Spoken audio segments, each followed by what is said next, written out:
Hi കൂട്ടുകാരെ, എല്ലാവർക്കും നമസ്കാരം. കുട്ടികൾക്കൊരു ചങ്ങാതിയിലേക്ക് സ്വാഗതം.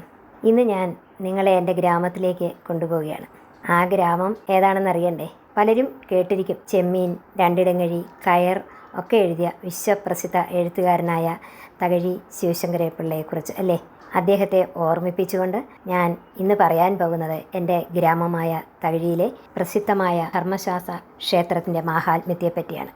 എനിക്ക് എൻ്റെ മാതാപിതാക്കളിൽ നിന്നും പകർന്നു കിട്ടിയ അനുഭവങ്ങളും തകഴിയിലുള്ള KPS നായർ എഴുതിയ പുസ്തകത്തിൽ നിന്നുള്ള അറിവുകളുമാണ് നിങ്ങളോട് ഷെയർ ചെയ്യുന്നത്. പുരാതനമായ മഹാക്ഷേത്രങ്ങളിൽ ഒന്നാണ് തകഴി. പരശുരാമൻ പ്രതിഷ്ഠ നടത്തിയ ക്ഷേത്രമാണെന്ന് കൊട്ടാരത്തിൽ ശങ്കുണ്ണിയുടെ ഐതിഹ്യമാലയിൽ പറയുന്നു. തിരുവല്ലായ്ക്ക് കിഴക്ക് ഭാഗത്ത് ഓതറമലയിൽ അയ്യപ്പനെ പ്രതിഷ്ഠിച്ചുവെന്നും നാട്ടുകാരും അവിടെയുള്ള ബ്രാഹ്മണരും പരദേവതയായി ആരാധിച്ചിരുന്നു. പിന്നീട് ശ്രീവല്ലഭ ക്ഷേത്രത്തിൻ്റെ ഉത്ഭവത്തോടുകൂടി ശാസ്താവിന് വേണ്ടത്ര പരിപാലനവും ശ്രദ്ധയും കിട്ടിയിരുന്നില്ല.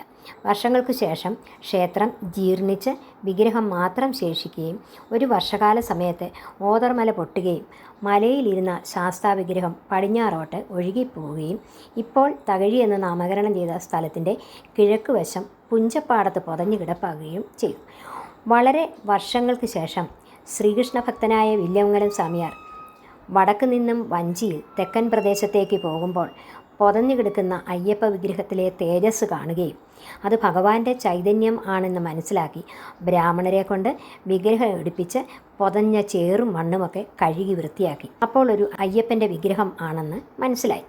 വഞ്ചി തകഴിയിൽ കരയ്ക്ക് അടുപ്പിച്ചു, അവിടെ തന്നെ പ്രതിഷ്ഠിച്ചു. പൊതകഴി ശാസ്താവ് എന്ന് നാമകരണവും ചെയ്തു.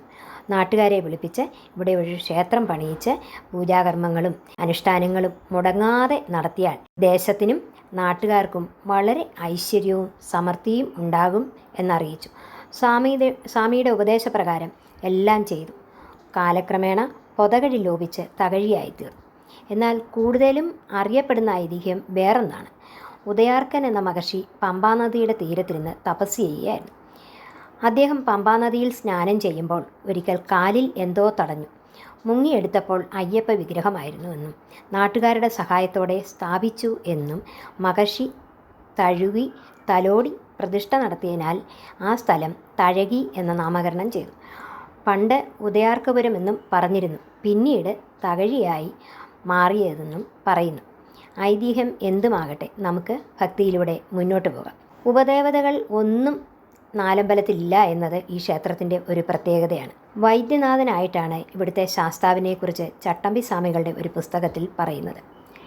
ക്ഷേത്രത്തിൻ്റെ ചുറ്റമ്പലത്തിൽ നിന്നും കുറച്ചു മാറി നാഗരാജ പ്രതിഷ്ഠകളുമുണ്ട്.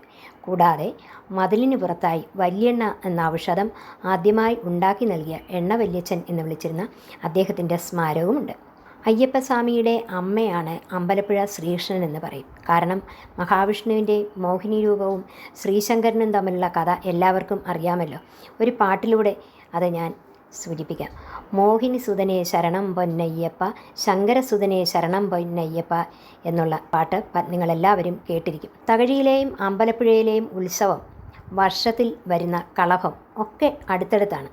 അമ്പലപ്പുഴ ഏഴാം ഉത്സവം തകഴിയിൽ നിന്നും ശാസ്താവ് അമ്മയെ കാണാൻ വാദ്യമേളങ്ങളുടെ അകമ്പടിയോടെ പോകുന്നു. അവിടെ മകനെ എതിരേൽക്കുന്നതും തിരിച്ച് യാത്ര അയക്കുന്ന ചടങ്ങും ഒന്ന് കാണേണ്ടത് തന്നെയാണ്. തകഴിയിൽ കുംഭമാസത്തിലെ ഉത്രം നാളിൽ ആറാട്ട്, അമ്പലപ്പുഴ മീനത്തിലെ തിരുവോണം നാളിൽ ആറാട്ട്. അമ്പലപ്പുഴയിലും തകഴിയിലും ഉത്സവത്തിനോടൊപ്പമുള്ള വേലകളി വളരെ പ്രസിദ്ധമാണ്. ഇങ്ങനെ പല കാര്യങ്ങളിലും തകഴിയും അമ്പലപ്പുഴയുമായി അഭേദ്യമായ ബന്ധമുണ്ട്.